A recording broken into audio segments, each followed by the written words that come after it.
어버이주일입니다. 삶 가운데 특별히 오랜 세월 동안 자신을 위해서, 하나님을 위해서, 또 가정을 위해서 헌신하셨던 우리 어르신들의 삶 가운데 하나님께서 건강과 평안과 또 많은 복 주시기를 소망합니다.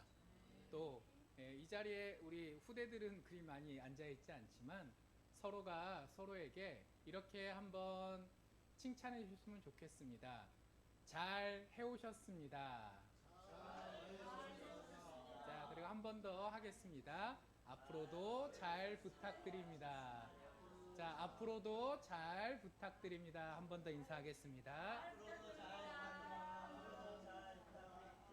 예, 지난 세월 동안 애써 오셨지만 앞으로도 우리가 싸워야 나가야 될 이 세상의 시간이 많이 있는 줄 압니다. 그 가운데 하나님께서 잘 견뎌낼 수 있도록 복 주실 것이고, 또 서로가 서로를 위해서 기도하고 권면하며 동행할 수 있는 우리 모두 되기를 소망합니다. 잠시 기도하고 하나님 말씀 듣도록 하겠습니다. 하나님 감사합니다. 저희들 은혜 가운데 하나님의 자녀로 삼아주셨고 지금까지 살아오며 하나님의 자녀로 이 세상 가운데 빛을 발하게 하셨습니다.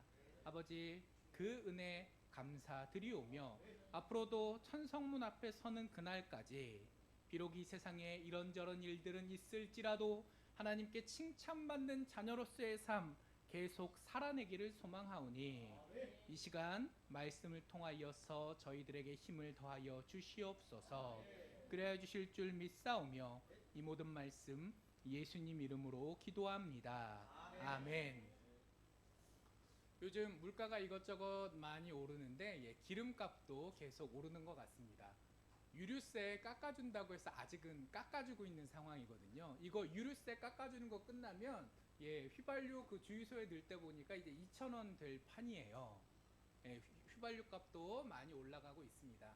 자, 그리고 그 올라가는 휘발유 값을 보면서 이런 생각을 했어요. 아, 우리나라는 기름이 안 나는데 조금은 난다 그래요. 옛날에는 기름 한 방울 나지 않았는데라고 다들 기억하실 텐데 몇 방울은 나긴 하지만 아무튼 우리나라 수요 충당하기에는 턱도 없잖아요. 다 수입해오는 나라 입장에서 기름 나는 나라들은 얼마나 좋을까.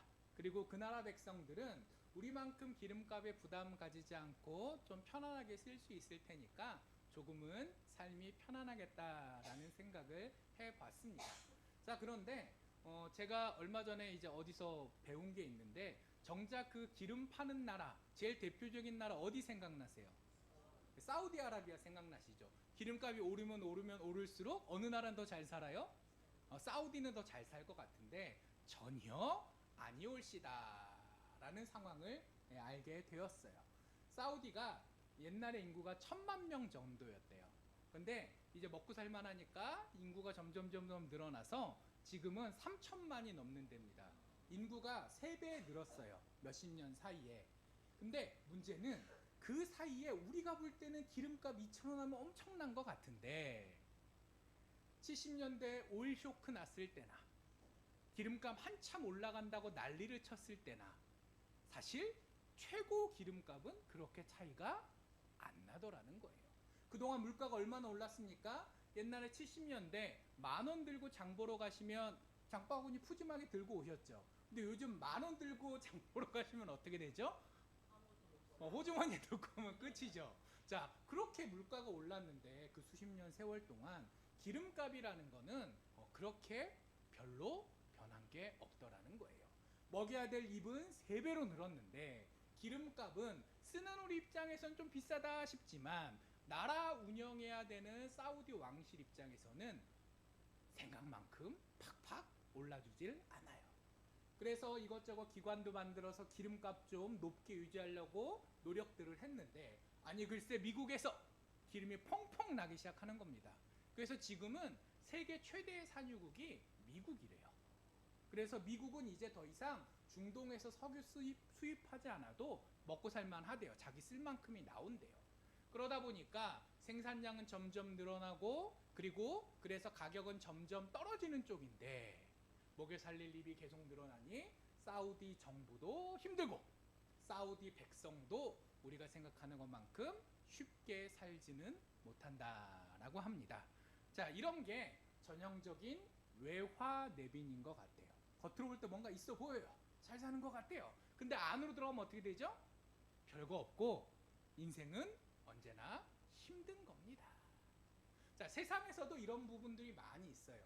옛날에 카터 대통령이 이제 중국에 가서 뭐 이렇게 저렇게 외교 회담을 하다가 그런 말을 했다고 해요. 이제 카더라라는 썰이 있는데 나는 중국 서기장이 부럽다. 왜? 미국 민주주의 사회에서 대통령이 뭐 하나 하려 그러면 어떻게 돼요? 법 지켜야죠. 절차 지켜야죠. 거기다 여론 나쁘면 엎어야죠. 뭔가 이렇게 신경 쓸 게 많은데 자, 중국 같은 경우에는 위에서 하자. 그러면 뭔가 쉽게 되는 것 같더라는 거예요. 세계에서 제일 강대국이라는 미국 대통령도 좀 지난 얘기긴 하지만 인생 내 맘대로 된다는 거예요? 안 된다는 거예요? 안 돼요.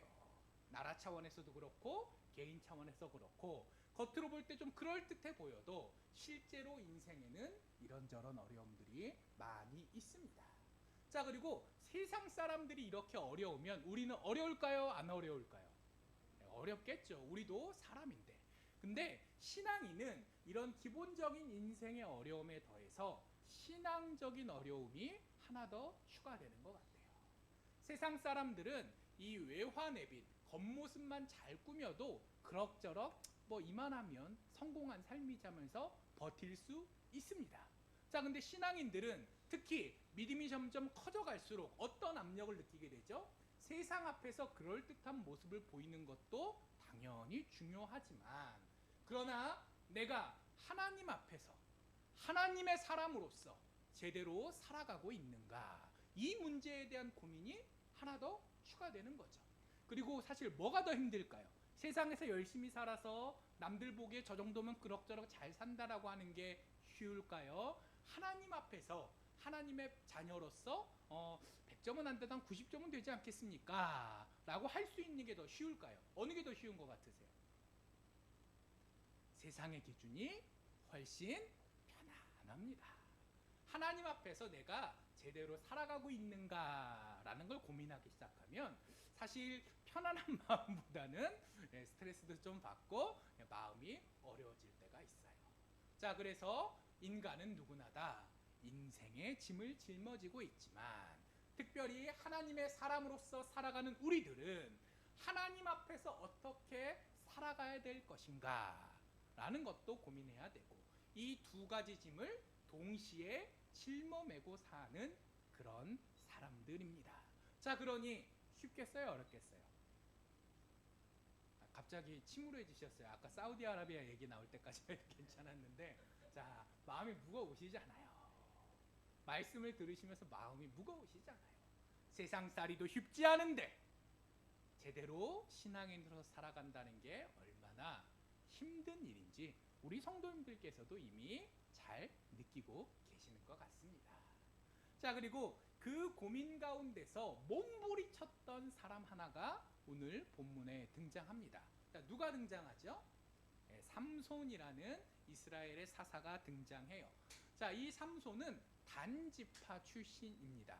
근데 단지파가 어떤 지파냐면요. 이스라엘의 지파가 13개 있거든요. 12개 아닙니다. 12개 더하기 레위 지파니까 13개가 있습니다. 자, 그 13개 중에서 제일 약한 데가 어딜까요? 제일 약한 데가 어딜까요? 이 단지파일 거예요. 베냐민이냐 단지파냐 이거 갖고 좀 이렇게 좀 고민을 해야 되긴 하는데 제가 생각할 때는 단지파가 제일 어려운 지파였어요. 어떻게 그렇게 알 수 있냐?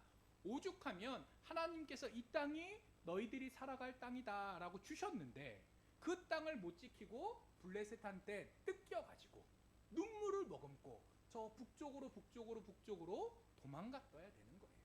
우리로 따지면 구한말의 나라 사장이 어려워지니까 이 조선 땅에 살지 못하고 우리 선조들이 만주로 어쩔 수 없이 넘어가야 됐던 것처럼 다른 지파는 그래도 땅을 지키고 살았는데 이 단지파는 그것조차도 제대로 할 수 없을 만큼 부족하고 어려운 면이 있었습니다.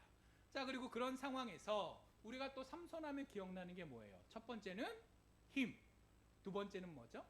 누가 기억나죠?